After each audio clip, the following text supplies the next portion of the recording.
మరి ఆలస్యం చేయకుండా ఈ సినిమా గురించి మనం టీజర్ చూసి సాంగ్స్ చూసి చాలా మాట్లాడుకుంటున్నాము. కానీ సినిమాకి వర్క్ చేసిన వాళ్ళు వచ్చి మాట్లాడితే బాగుంటుంది కాబట్టి ఆబ్వియస్గా రాకేంద్ర మౌళి గారికి సాదరంగా వేదికపైకి ఆహ్వానం పలికేద్దాము. సో సత్యం సుందరం సినిమాని తెలుగులో డైలాగ్స్ లిరిక్స్ మనకు అందించినటువంటి బాగా సుపరిచితులైనటువంటి రాకేంద్ర మౌళి గారు. సో మాకు ఇంకా డీటెయిల్స్ కావాలి సినిమా గురించి. అవును, తమిళ్లో టైటిల్ నాకు పలకడం రావట్లేదు. ఇది సత్యం సుందరం ఎందుకయింది? అండ్ ఇంకా మీ జర్నీ విత్ దిస్ ఫిల్మ్ మాకు చెప్పాలి. ఓకే, ముందుగా ఇక్కడికి విచ్చేసిన పాత్రికేయ మిత్రులకి, ఇతర మాధ్యమాల వాళ్ళకి, ప్రేక్షకులందరికీ, కార్తీ గారి, సూర్య గారి ఫ్యాన్స్కి హాయ్, శుభ సాయంత్రం, గుడ్ ఈవినింగ్, హాయ్, హలో. మీరు అడిగిన ప్రశ్నతో ముందు స్టార్ట్ చేద్దాం. తమిళ్లో దీని పేరు మెయ్యి అழகன் కదా. సో ఇప్పుడు ఈ మధ్య రీసెంట్గా చాలా వరకు చూస్తే సినిమాలు తమిళ్లో ఏం పేరు ఉన్నాయో అదే పేర్లు పెట్టేస్తున్నారు. అవును, అంటే నేను దానికి పెద్ద ఫ్యాన్ కాదు, టు బి ఆనెస్ట్. అంటే నేను చిన్నప్పటి నుంచి పెరిగింది మా వెనల్కంటి గారు, మా నాన్నగారిది డబ్బింగ్ సినిమాలు చేసిన తెలుగుకు కొత్త పేరు పెట్టేవారు. ఎందుకంటే ఇక్కడ ఒక ఆడియన్స్ ఉన్నారు, వాళ్ళకి మనం సినిమా కేటర్ చేయాలి. అంటే that means we have to respect this field also, this audience also. కాబట్టి నాకు యథావిధిగా ఆ పేరు పెట్టకుండా ఈ సినిమాకి యాప్ట్గా సరిపోయే టైటిల్ పెట్టాలని ఆలోచించి దీనికి చాలా మేధోమథనం చేసి నేను నిజంగా చాలా ఆలోచించాల్సి వచ్చింది ఈ టైటిల్కి అరైవ్ అవ్వడానికి. ఈ టైటిల్ ఎందుకు పెట్టానని మీరు సినిమా చూసి తెలుసుకోండి, నేను చెప్పడం సమంజసం కాదు. సో అది ఎందుకో కార్తీ అన్న, ప్రేమ్ గారికి కూడా తెలుసు, అందుకే నేను ఇక్కడేం రివీల్ చేయట్లేదు. సో యా, ముందుగా అది. అండ్ ఈ సినిమా గురించి సింపుల్గా చెప్పాలంటే, మనం చిన్నప్పుడు స్కూల్ టైమ్స్లో ఊహించుకోండి, వేసవి సెలవుల్లో ఎక్కడో మారుమూల ఒక పల్లె, అక్కడికి వెళ్ళినప్పుడు ఆ పల్లెటూరు, అక్కడ మన అత్త వారి ఇల్లు లేదా పిన్ని వాళ్ళ ఇల్లు, అక్కడికి వెళ్తాం. వెళ్ళిన తర్వాత అక్కడ పెట్టగోడ పక్కనే ఒక పిల్ల కాలువ, అక్కడ మొత్తం అందరూ ఇలాగ గుంపుగా కూర్చొని ఒక డేగిసాలో కలిపి పెడుతున్న ఆవకాయ ముద్ద అన్నం. సో ఇలా ఇవన్నీ ఎంత సింపుల్ విషయాలైనా పెద్ద అయిన తర్వాత అది ఎంత గొప్ప మనకు అర్థమవుతాయి. సో అలాగా this film will grow in you, this will get etched in your head after you watch it. ఒక్కసారి ఈ సినిమా చూస్తే మీరు దీన్ని థియేటర్లో ఎన్నిసార్లు చూస్తారో తెలియదు, కానీ ఓటీటీలో మ్యాటర్ ఏంటంటే ప్రశాంత్ వర్మ గారు ఎంట్రీ ఇచ్చారు. ప్రశాంత్ వర్మ గారికి heartiest welcome to our director, blockbuster director Prashanth Varma garu. Hearty welcome to you to the pre release event of Satyam Sundaram. Yes, Hanuman సినిమాతో రీసెంట్గానే 100 crores కాదు 100 days కూడా ఫంక్షన్ జరిపినటువంటి director. Hearty welcome to you Prashanth Varma గారు.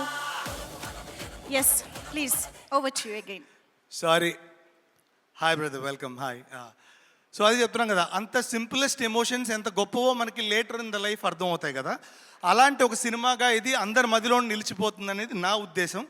అండ్ అదే చెప్తున్నాం కదా, ఒక సీతాకోక రెక్కల సప్పుడు వినగలిగితే, ఒక శీతాకాలం చలిలో వెచ్చని దుప్పటి కప్పుకొని పడుకోగలిగితే, లేదా ఒక వెన్నెల మన కంటిపాప మీద గిల్లుతుంటే, లేదా ఒక మట్టి వాసన మనకి చల్లుతుంటే ఎంత అందంగా మనం ఫీల్ అవుతామో అవి మనం బయటకు కొన్నిసార్లు ఎక్స్ప్రెస్ చేయలేం. కానీ అది చూస్తున్నప్పుడు, అనుభవిస్తున్నప్పుడు ఎలాంటి ఒక అనుభూతి మీకు కలుగుతుందో ఈ సినిమా చూసినప్పుడు తప్పకుండా అనుభూతి కలుగుతుంది.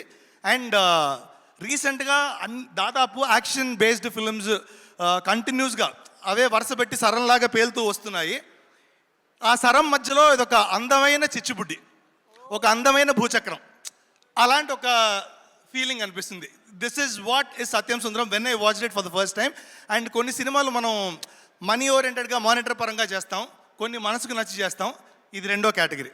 ఇది నాకు చూడంగానే నేను కార్తీ అన్నకి ఉండబట్లే కంటిన్యూస్గా 5 times కాల్ చేశాను. ఇఫ్ యూ రిమెంబర్ నా one night I kept on calling you suddenly ఎన్నపా వాట్ హ్యాపెండ్, లేదన్నా was overwhelmed with the experience of this film అని. So I wanted to talk to him instantly, that's what happened. And Prem గారికి అదే చెప్పాను నేను కలిసినప్పుడు. ఇది క్లుప్తంగా చెప్పాలంటే ఇది ఈ సినిమా అండి. Such a sweet and nice film, మీరు మర్చిపోలేని ఒక సినిమా అవుతుంది. అండ్ ఇందులో యాక్ట్ చేసిన శ్రీదేవి గారు చాలా అద్భుతంగా పర్ఫామ్ చేశారు. And the chemistry between Karthi గారు అండ్ అరవింద్ స్వామి గారు ఇస్ మైండ్ బ్లోయింగ్ అనమాట. అంటే ఇది ఎక్కడ ఒక సినిమా చూస్తున్న ఎమోషన్ అయితే కలగదు మీకు. ఓకే, మన ఫ్యామిలీతో మనం కూర్చొని మాట్లాడుతుంటే ఎంత కంఫర్టబుల్గా ఫీల్ అవుతామో అంత కంఫర్టబుల్గా ఫీల్ అయ్యేంత కెమిస్ట్రీ ఉంది. అండ్ దీంట్లో డీపెస్ట్ ఎమోషన్స్ కొన్ని చెప్పబడ్డాయి. అవన్నీ అద్భుతంగా పోర్ట్రేట్ చేసిన ప్రేమ్ గారికి ముందు థ్యాంక్స్ చెప్పాలి, చాలా మంచి సినిమా ఇచ్చినందుకు. నేను రాయడానికి ముందు స్కోప్ ఇచ్చినందుకు, ఏదో ఉండాలి కదా రాయడానికి, నాకు కూడా హై ఇవ్వాలి కదా రాస్తున్నప్పుడు. సో అంత స్కోప్ ఇచ్చిన ప్రేమ్ గారికి థ్యాంక్ యూ. అలా ఒగ్గా అసలు ఎడంకాలి ఇలా కొట్టినట్టు పర్ఫామ్ చేసేగల మన కార్తీర్ని అయితే అసలు ఎర్రకొట్టి చేతికిచ్చాడు. నేను ఇంకేం అంటే మీరు చూసుంటారు యాక్షన్ ఫిల్మ్స్ ఆయన చేయడం ఆయనకే అలవాటే. ఖైదీల నుంచి నేను రాశాను, నేను చూశాను ఖైదీలు సుల్తాన్ అన్ని. కానీ ఇందులో కనిపించే కార్తీర్న మాత్రం స్పెషల్, మీరు మర్చిపోలేనంత స్పెషల్. మీరు మళ్ళీ మళ్ళీ ఓటీటీలో కూడా ఇది వచ్చిన తర్వాత 20-30 సార్లు చూసేంత special. So you will just fall in love with that character which కార్తీర్న ప్లేడ్. అండ్ థ్యాంక్ యూ కార్తీర్న. This has been our 15th film, almost I guess. So always glad to get associated with you, Anna. So thank you so much. And Suresh Babu garu, biggest fan of your work, and you are my inspiration. Thanks for coming here. And Prashant Verma bro, wonderful film recently chusanu. That's a wonderful work, Hanuman. Tollywood level ni penchinanduku thank you so much. And yeah, it is coming on 28th after Devara. 27th Devara vastundi. Of course అది చూసిన తర్వాత ఇమీడియట్గా next day దీనికి వచ్చేసి ఈ cinema కూడా చూసేయండి. Will be really happy. Thank you so much. అయిపోయిందండి అంతే. అమేజింగ్ అండి. రైటర్ రైటర్ అనిపించుకున్నారు, ఎందుకంటే మొత్తం కళ్ళకు కట్టినట్టు ఎమోషన్స్ అన్ని చెప్పారు మాకు. Thank you so much for this. Thank you. Thank you. So yes, Rakendra Mouli గారి మాటల్లో మనకు అర్థమైంది క్లియర్గా.